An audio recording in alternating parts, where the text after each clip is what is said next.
Ma mission TV, le miroir du monde. Nazoye bisayo que non, n'andenge président où tu peux lancer l'industrie agricole côté est. Et je crois que moi, Namboka, ce qui habite 2023, peuple congolais, a oui, vice-président Félix, comme ça, l'on a élection, Vanda Nayo, pour te dire que t'as mis Mosali, car il y a un homme. Comment vous pouvez imaginer que quand vous allez dans le gouvernement sortant, l'équipe nationale, il y a basket, et Zuikan, coupe à Kendo Pesamonen. Coupe à Kendo Pesamonen. Il y a déjà président ou Yaye, ou Azaki Eli. Pourquoi ne pas prendre la coupe pour Kendo Pesamona président ou Yaye Baki? Si peut-être que Bano Bangati. Il faut faire des déclarations, il y a récupération politique dans le combat chef de l'État. Alors, on a des distractions, Babisika et Bela Kosa les alliés, Ogo comme appelle chauffeur, les appels ma bête, Ogo qui paie Koko Mata, président Yalibon Mbandaka, ils allaient payer ma bête. Toyabi ke Banguna Bazali. Mais Bayeba ke Likamboso comme le président Félix, Bakotika la cause à la l'aise, T. Bakotika la cause à la l'aise, T. Papa na cessé nous 7 milliards. Président Félix Fati, Tibeton. Fati Tibeton. Béton est le Kamakam. Tu as des bisous, ils ont le Kamakam, ça solo. Fati Tibeton. Pourquoi nous avons dit Fati Tibeton? Pourquoi nous avons Félix Antoine Tshisekedi Tshilombo. Tant que tu as combat béton, il faut te benga Fati Tibeton. Parce que si tu as le Tshimoko, c'est que tu as le Tshilombo, tu as le Tshisekedi. Ok, il faut tout faire ça dans le combo. Alors, président Sali réunion au Conseil de sécurité. Alors, il y a vu projet dans la zone.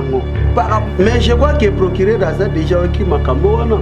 Parce qu'un simple individu a menacé l'institution président de la République. N'a qu'à saisir déjà du dossier. Mandat à président qu'on a interrompu en qualité de qui?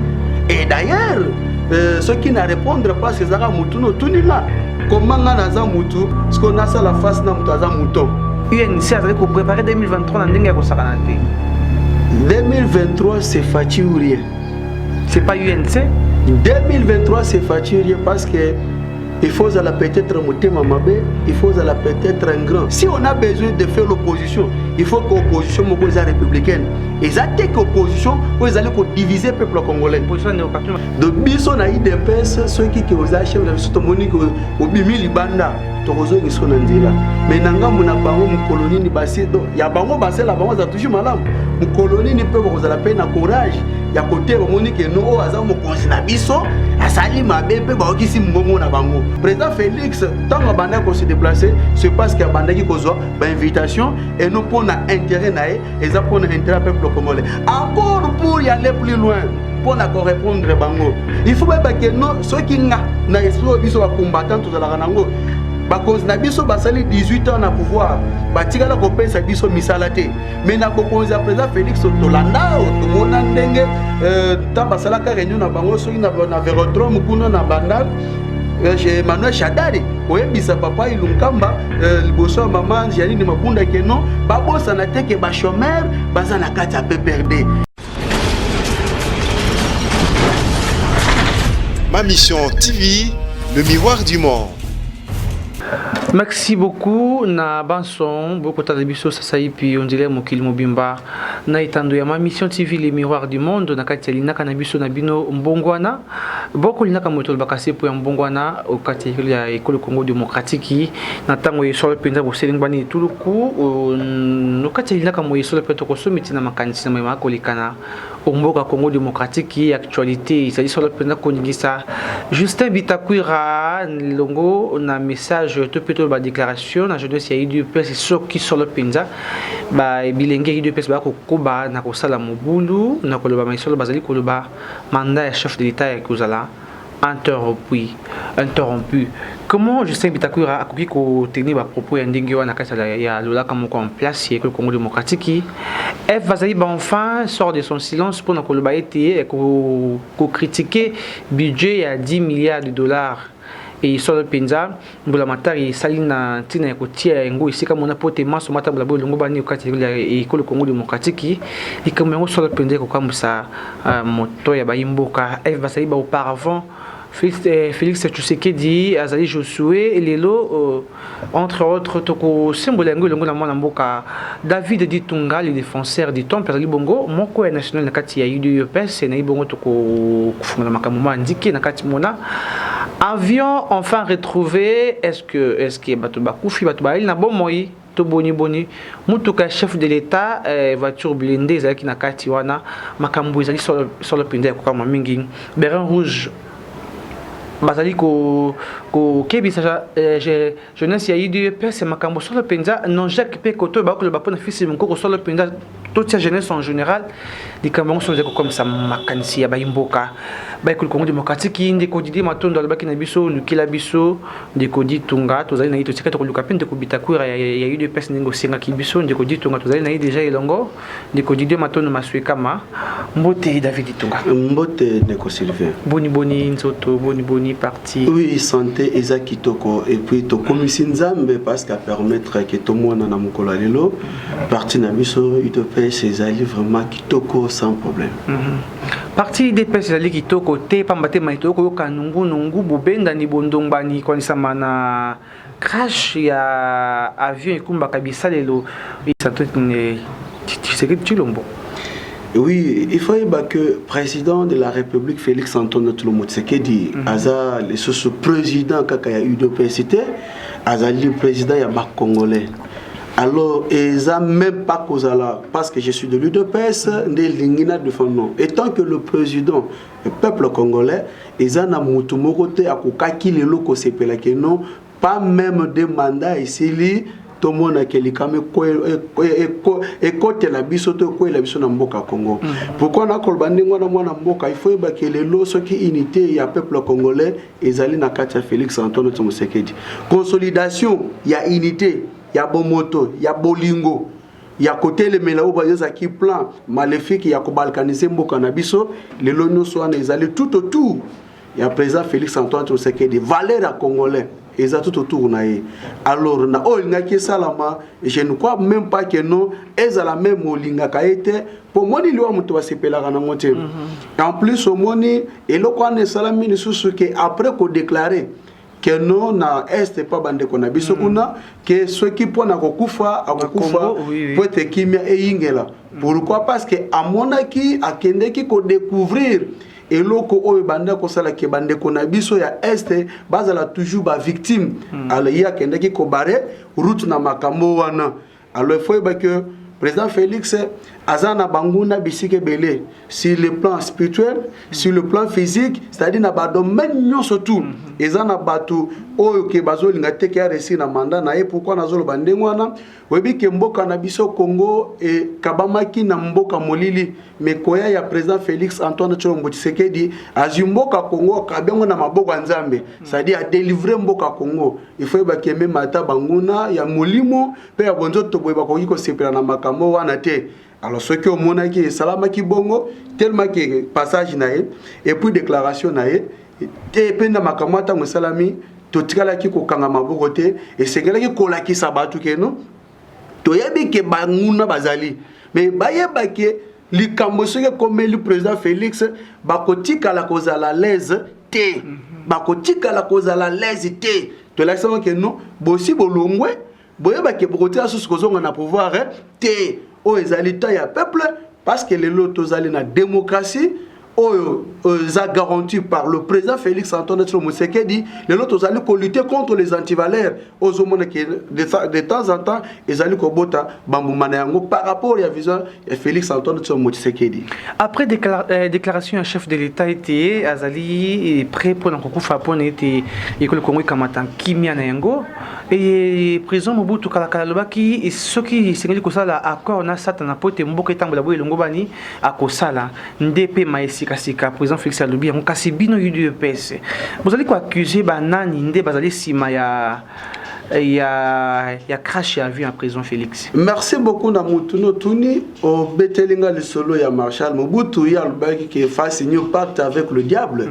Alors tu ebi que na tant comme on a fin du monde Satan a rozana bisika o ya robanda ko souffrir chaque jour mais contrairement na vision ya Félix Antoine Tshilombo c'est que dit o ya zimboka apesa ngona o ya za éternel de libela na libela parce que kimi on nzamba pesa mutu mukila ko pesa ya ngote yango na ko répondre ko lobake vision ya chef de l'état ezali po temboka na biso kende liboso ko bosa na teka kalikamba est moyebi ke général Mamadou Ndala akufaka likamba est wana nani général Bauma akufaka likamba na munza mabe alors pona bomengo ya biso pona richesse na biso esengeli ke biso to tomber ba victime yango moni ke no président Félix a détourné vision ya minerai toke na secteur agricole de sorte que non mboka na biso ezala beaucoup plus développé pour être congolais azala na kimia na mboko ya ye na mama tuna tuni toyeba tomana ki bato babimaki après événement ya crash ya avion oui na motuna tuni pour vous accuser nani au juste ezali ko accuser ezali ko lakisa soutien au peuple congolais azanango na mobimba na yango envers président Félix Antoine Tshilombo Tshisekedi lokola ba enquête est en cours et je crois que nous parlant de toyeba et puis tout ça que no temps ba vérité robima ba baza coupable ba mériter boloko parce que batwana bazali banguna ya peuple moi na mboka na kosa yote ceux qui keza na likambo komela ki président Félix Mbelonga no tozali awate mboko ngakeza l'ingouvernable na ndenge moko ko sakanate c'est-à-dire tala tango likambo ne salami na Lubumbashi bakatakatanga bakoti na nzela maimai le même jour c'est-à-dire que ils a déjà bakata bakanga voilà batwana tout ba se démasquer balati babiloko na nzoto et voilà tala que pour mona ke bitumba et ils a pena ya solo mais biso pe to kangi maboko te to talisi ke biso pe to zali na président Félix soutien na biso ezali total au semi-président Félix, au semi-peuple, au semi-président Félix. Tu bien ngo libanga na molili o ati aisekeye to pe boni buni a pe jeunesse ya PPRD ba beri jo basi ba répliquer na koloba ete ba mettre jeunesse ya UDPS en garde. Na koloba ka makambo à l'égard ya autorité morale ya FCC sénateur à Vinde de Kabila na kolisama na crash ya avion ba mettre bien en garde botika kombo ya Kabila Kimba parce que zali père ya démocratie. Bon, c'est que peut-être la démocratie kufa nango to peut-être to ba sous valeur nango te. Oui, matondo mingi na mutuno tuni moi na mboka il faut ba que biso na IDPS to zarami kala batute. De biso na IDPS ceux qui oza chef de biso to monique obimi libanda to rozo ngiso na nzela. Mais nanga muna bango mu colonie ni basi do ya bango basi la bango za toujours malamu. Mu colonie ni pe ko za la peine na courage ya côté ba monique no o aza mo konjina biso asali mabe pe ba okisi mungongo na bango. Po biso to isaka mungongo. Biso to tardakate. Et puis qu'on a koloba que Dani sénateur Kabila, ceux qui tombent pour l'alternance, là ça va, on est d'accord, parce que tout le monde a qui, le jour il y a investiture, il y a président Félix, mais ceux qui sont dans la Bible,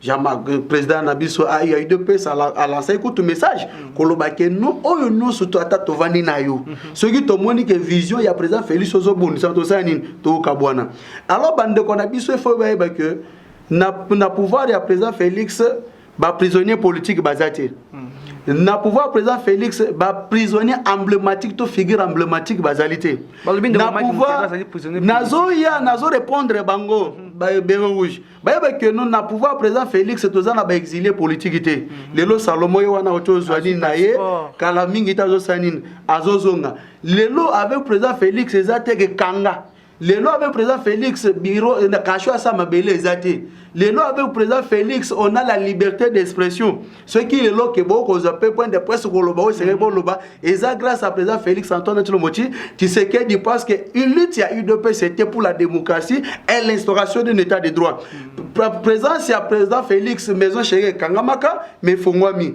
alors bande ko dans la confusion et puis ko loba que non ba voyage président Zali Kosa tourisme mais je regrette nazo regretter obi ke ba discours salama nango na mboka na biso to landa na biso ba discours mais celle congolais o azali garant ya nation OK a beti discours et ningisi monde entier ce n'est que Félix Antoine Tshilombo Tshisekedi et puis na ba déplacement na ye le Banque mondiale est parvenu cofinancer la gratuité et enseignement même côté la santé et puis est nani Fonds monétaire international a payé 100 millions pour ba lolenge kaniba bongisa mopanzi ya province da kuna na est pour te bande kuna biso bazala kimia lelo ozomona ke makambo ezali ko tambola kitoko lelo coopération e katanaki na Belgique et Sainin ezongi valeur oyo peuple congolais a perdaki sur le plan diplomatique avec le président Félix Sainin azongi ce qui a bino abandaki ko voyager te parce que abandaki ko zoba invitation te mais ayeba que non président Félix tant abandaki ko se déplacer c'est parce que abandaki ko zo ba invitation et non pour na intérêt naé et ça pour na intérêt peuple congolais encore pour y aller plus loin pour na correspondre bango il faut ba que non ceux qui nga na esprit biso ba combattant to za la nango ba cause na biso basali 18 ans na pouvoir batikala ko pesa biso misala te mais na bokonzi ya président Félix Tolanda to mona ndenge tamba sala ka réunion na bango soki na Vélodrome kuna na Bandal Emmanuel Shadari koyebisa papa Ilunkamba liboso maman Janine Mabunda keno babosana te ke ba chômeur bazana kati ya PPRD et comme singai et comme si pendant 18 ans au pouvoir, les lobos ba kolukela bino misala na bokonzi ya président Félix Antoine Tshilombo Tshisekedi, c'est inacceptable. Tokoki kolinga ngoti alors basala la confusion te parce que na IDP ceux qui tolingi toko abanda ko prendre politique.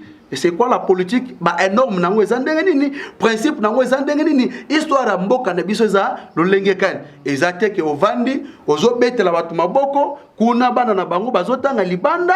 Et puis foyer ba ke non avec le président Félix lelo article 43 ya constitution mboka na biso ezali en application. Lelo bana bazotanga classe au félé. Ozolanda mwana mboka aloba mekatenga no baki osimbi fati osimbi ditunga to moni ditunga na nzela na parce que na ko recadrer yo kote kuna na lobaka ngo clair osimbi fati osimbi ditunga wana pena na recadrer yango na ko tosala na ko recadrer bango ko recadrer pena ba raison ezali valable omoni na ko démontrer ngwa ozo sala la différence ya bokonzi ya président Félix Antoine Tshisekedi na régime otoleka lelo na kalezala ki ouais kanga ye mukamate. Mais avec le président Félix, c'est bien les alités. Et puis il faut que nous avons un régime passé. Et ça que nous, pour baser na Moussala et Sengeli, ce que il faut changer comme Moussoïl. C'est-à-dire que Mounokonabiso y a le combat qui Mounokomoko le plus levé. Mais avec le président Félix, c'est le contraire. Que vous êtes Kassaïen, vous méritez dans Moussala Nayo, vous avez nos ande konanga mongo mungala, ça dit que non, tout ça se retrouver dans l'identité naïe. Et ça dit que non, des bandors, que ceux qui m'ont eu pouvoir, bagonya tebiso le bakayasa. Vous savez que Babilo Kwana ou Bandaki Kolobama, c'est différent. Na tango tozo mona président Félix Antoine Tshilombo Tshisekedi, c'est son mes frères bérets rouge, mais mokoto confondara politique, mokoto confondara sentiment, parce que oh biso tozali kosala, président Félix azali président na ya sénateur Kabila azali président na bango OK à travers président Félix bazo sengela bango déjà misala po basanine bazo misala F Bazaïba budget et à 10 millions à ti moi mon sapina ko sarama critique na budget wana auparavant Félix Tshisekedi notre Josué le Josué azana bokondi moi ba critique ya makambo maye azali ko sala boko yamba ngo pambati le biso que moto simi président Fatia kutena na ndia seka mama bazai ba kutena yote. Merci beaucoup na ko répondre. Moi mboka il faut que lorsque IDPS faisait l'opposition abandaki ko ça l'opposition tout ya ko s'acharner sur l'individualité. C'est-à-dire ezaki par rapport ya vision mutu nenga bando kama mboka wapi valeur à peuple congolais ezalaki piétiner ezalaki abati. Mais c'est grave avec l'opposition Tozo Benga. Il faut que l'opposition est athée. Parce que l'opposition, non, l'opposition est athée. Ils sont en opposition, ils sont en majorité. Pourquoi? Parce que, s'il vous plaît, Martin Fayulu. Les longs sont trop fiers. Il y a le président Félix Antoine Tshisekedi Azali Mwana Mboka. On a Ebiko Konaye. o na yebi papa na ye OK ceux qui a sali mabe toke totokele porte pas maman Marthe mama yebi kambo nde lukindi ko sai makambo nazo elukela sai c'est un problème na ndenge nini c'est un citoyen congolais Azamwana Mboka, il a le droit de s'exprimer parce que la démocratie garantit la liberté d'expression. Le problème est-ce que na oya lobaki à quoi si place ni à quoi si place ni ezaba mususu papa na bangoto yebite maman na bangoto yebite ba mususu ba na mboka oyo ba mususu ba na mboka na 2001 na passeport ya na nationalité camerounaise. Très bien. Ce pays boza ba journaliste d'investigation, bo kende bona migration, bo landela. Alors, lorsque l'UDPS faisait l'opposition, Abandaki ko visait, ko s'acharner sur la personne, c'était vu la vision. Il y a un moment qui même Maurice Okamto, ou Azali opposant Paul Biya na Cameroun. Alors, mais na Congo, tu dois comprendre comment na presque bundi ça, peut-être que ça la critique, na vision chef de l'État, mais ko s'acharner sur Félix Antoine Tshisekedi, wapi kati na ye, espoir ya Congolais, y compris l'Afrique. Mais ceux qui n'ont pas opposé à l'Ibanda, bazali ko reconnaître valeur à président Félix et bongo boni bino bato biso UDPS to fabriquer bino. Alors opposition ezate na kata mboka président azali ko luka opposition républicaine bo fabriquer banani bo fabriquer bande commande banani parce que mais n'est pas na kata opposition maintenant bat bazali na opposition ezali ndeko fayulu ye personne le bac il botani za na njili to kini na makali botani na ngaba libotani ezali oyo yebani. C'est pas patrimoine naie. Combat papa. Te balobi libota na izana njili. Combat maman nanjili. Merci beaucoup. C'est que njili comme combat maman et combat papa. Ce qui to yebaki maman Marthe na papa qui c'est parce que bazaki na kata combat. Mais fallait papa na yazaki na kata combat te yena ye mo ande mutu. Alati combat. Je crois que mutu na oza journaliste ceux qui pendant aux mutu que tout ne mo répondre parce que ngaza porte-parole na été. Ye mo aza mieux placé pour na ko répondre yo. OK. Lelo tango batika ki bidé na 4 milliards. Gouvernement yé papa na CC nungu 7 milliards. Président Félix Fachi ti béton. Fachi ti béton. Béton ezolu kama kambo. Te yokane biso ezolu kama kambo te za solo. Fachi ti béton. Pourquoi nazo ba ki Fachi ti béton? Pourquoi comment ça Félix Antoine Tshisekedi Chilombo. Tango tozi komba béton to bakisi, il faut to benga Fachi ti béton. Parce que so to longole ti moko. C'est que to longole ti lombo to longole ti Tshisekedi. OK, yango faut tout faut zaka na kwata kombo na ye. Alors, président Sali réunion conseil de sécurité. Alors bien que vu projet ngana zanango par rapport na programme ya vision ngana pesaki. Na baki dans 10 ans, il faut na bidia mboka Congo il faut plus ou moins 86 milliards, quelque chose. So atali alors bien que noté il faut doter bidia ya 10 milliards. Quel motif mamabe pour critiquer? Ozolingo yoba que comment cela va se réaliser mais quelle est l'Assemblée nationale c'est l'ande ba voter bidia ba l'accéder le lenge kani et sengeli bidia wana zanini et mais ça en application mais ce n'est pas na radio ce n'est pas na chaîne de télévision il y a quoi que tout na batuge non le lenge kani ko se réaliser non le peuple congolais za soumana mukete il faut mettre chaque chose à sa place bidia voter makawapi na l'Assemblée nationale parlant de ba kulakisa on pas na mboka tango. Et ça déjà quand motema mabe parce que on avec gratuité enseignement, lobi kuna santé, lobi kuna maternité, nazoye bisayo que non na ndenge président otu ko lancer industrie agricole côté est. Et je crois que moi na mboka so qui habite 2023 peuple congolais a sa président Félix comme ça l'on élection té vanda na yo pour te bi que atami mosali car on aime to kobima. To kokoma en 2023. Jour pour jour to kokoma. Ndeko bitakwira na lulaka moko ya lubi kala mingi te soki de pesi beaucoup koba na kosa mais boze ko sape mais c'est que le contre autorité morale pouvoir la président Fachi et cause à l'interrompre. Mais je crois que procureur a déjà qui makambo wana parce qu'un simple individu a menacé institution président de la République n'a qu'à saisir déjà du dossier. Kolobake mandat à président cause à l'interrompre en qualité de qui? Et d'ailleurs ceux qui ne répondent pas c'est ça mutu no tunina comment ngana za mutu ce qu'on a ça la face na mutaza mouton parce que yebi ban pesa que non bobenga nga mouton oyebi lisola na très bien Alors, ezaka ka sentiment, on m'a dit biso tout ça la politique, la vraie politique. Biso tout ça la politique à grande mère était. Il y a OK ceux qui na ghetto, OK ceux qui wapiango, grande mère. Ceux qui peut-être ba ajuana na place que au visa venir nos obéta sur la grande mère. Au moins était exemple mutazo métier là déjà bo tout bo soto na vie na et faut vous dire que non dans nos ba messani na chômage était pour ba ebi qui avait président Félix c'est la méritocratie.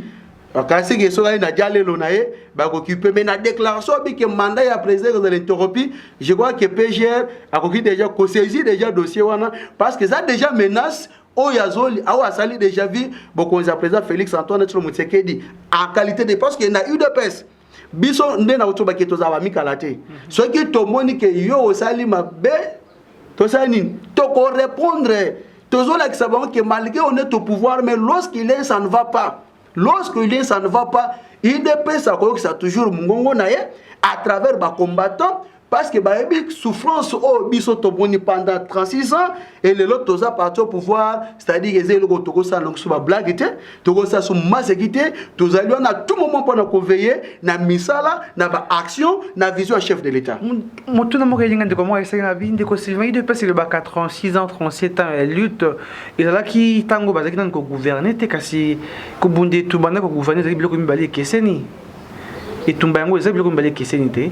Koke sana lengani na lolenge ça ipinde bozali ko kamba sika mboka to bwaka neno 37 ans lutte ezaki pona koluka bokoma na pouvoir c'est que bozali na kata pouvoir siko ko kamba expérience ya okama na ino bokama tem na yango te non expérience ezali mais lutte vous savez une chose que notre président fut traité de novice mais les lois là qui c'est quoi la politique et puis bazo comprendre que non est-ce que zaïe toyete parce que bamusu ba benga Josué mais les lois ba taxer placebo tout consort bamusu ba que non toujours que de Genève pour te de voter président Félix le rôle candidat comme de l'opposition mais les lois vont traiter de tous les mots alors c'est pour vous dire que non politique ou ils la UDPS wana mboka yango moni pas obike gratuité et enseignement nan ba voter bidété mais ils ont déjà en application et puis celle mouto et bah ça les table ronde et mais le côté ça qui mouto FCC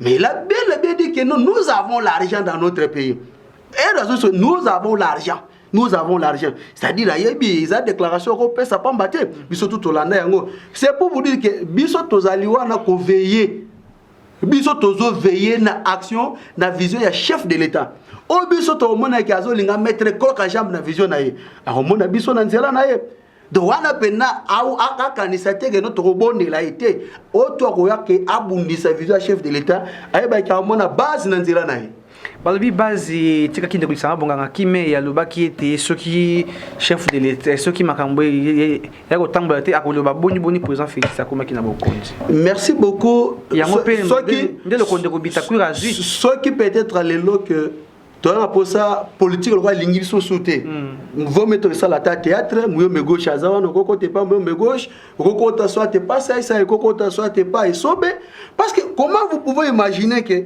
tant aux alaki na gouvernement sortant équipe nationale biso ya ya basket ezui kan coupe akendo pesa monene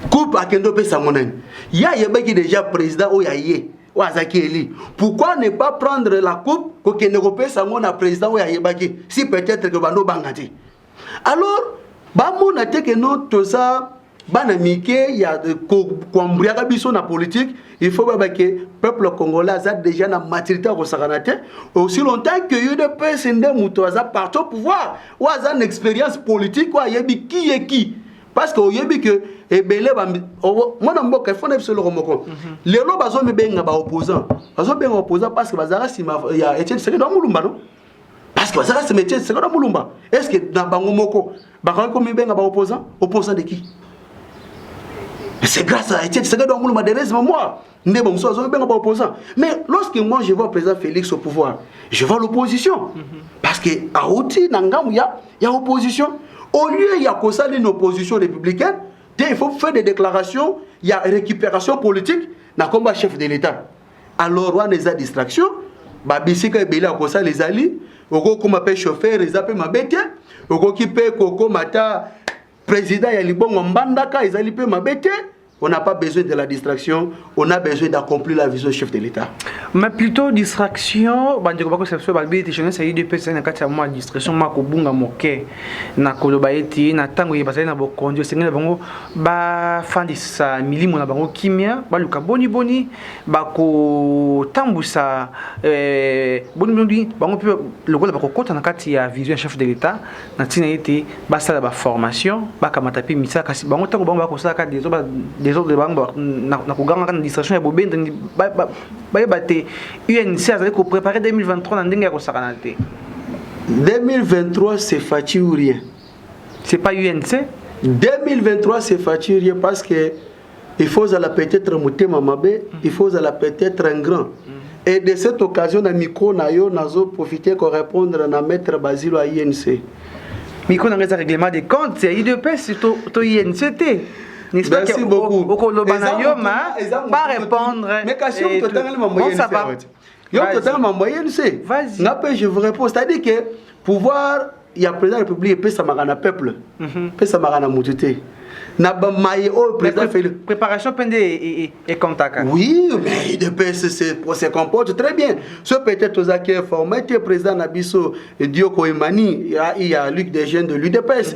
À côté de la descente n'a pas Congo. Donc tourner en nécessité pour la coordonner partie Nabiso et puis qu'on vende des sayango puis qu'on tombe là où sur ma casse là-bas fond. N'a Congo UDPS c'est à Kokoya.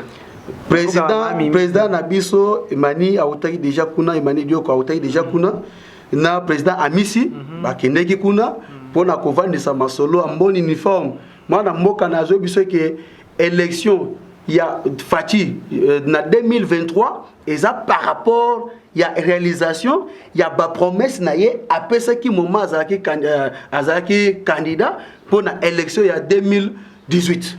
Donc mayo azana kata kosala bo yebisanga nan mutazi gratuité enseignement pesio mutazi santé fait la pesio mutazi maternité fait la pesio okomo ko na désordre c'est-à-dire que non ba fonctionnaire augmentation salaire na bango sanine et pe ça meli ba si bazui $245 mutako sa yote basi bazi mbongo ezaka bato mitema mabe o bazali ko s'infiltrer pour na ko bonne service chef de l'État wana nde ba komana seko base na nzela na bango ebongo église yamba catholique ba ko singa kan $900 pe $800 mutuna pe yango yo toyebi ke babotaka te toyebi ke bazana bana te okende l'hôpital cher okende na école cher et puis soko landi bien ezana kitunga moko circulaire na église na église catholique on est que non pour na ko soutenir babola pour na ko soutenir ba aumône ba offrande tout consort mais ce que mbongo na bandimi pauvre citoyen a ko pesa mbongo na mais boni pas mériter lo ko malonge pa na yo